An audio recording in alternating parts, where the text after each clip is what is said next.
Bailey. He's a Durham native who is leading the renaissance of boxing here in North Carolina. But before he had world championship dreams and before he was a pro boxer, he was a 15-year-old who was brutally attacked in his hometown. When he woke up, he was hurt, he was confused, and he had one question. Am I gonna live or die? When you wake up and you see that much blood, I remember planning it a little bit, you know, because I thought I was dreaming. It was a shooting too close for comfort. I was coming up the road here, and as soon as I got in front of that house down there, the gunshots just started firing.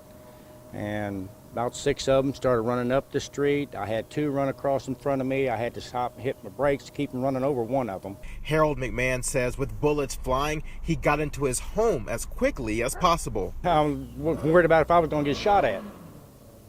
So now I got to get in my driveway.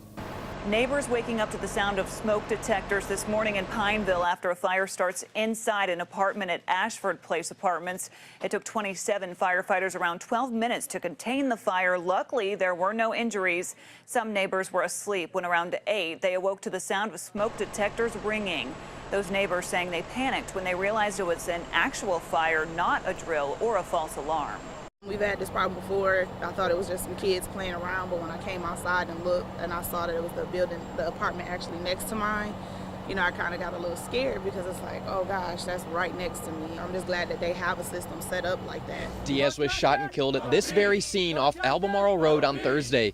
CMPD says in an act of road rage, Diaz got out of this truck and fired a gun at an undercover officer who was driving an unmarked SUV. Some at this vigil say the alleged gang ties make no difference. They question whether the scene could have been de-escalated and if the officer should have identified himself as one. It doesn't matter how he lived his life.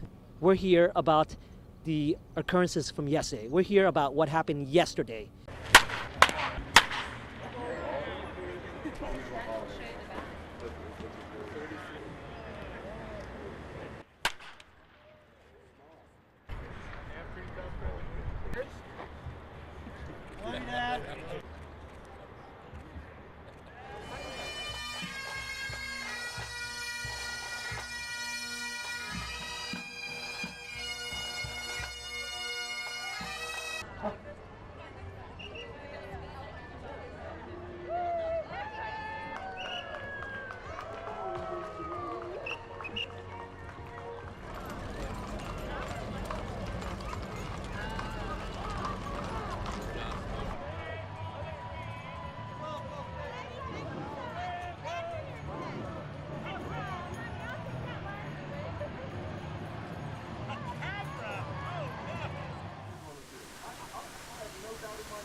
At the end of the city council meeting, she said, hey, let's stand with her mayor about that and ask them to, hey, let's create a hate crime hotline, a resource you should be dialing 911 in emergencies, you know?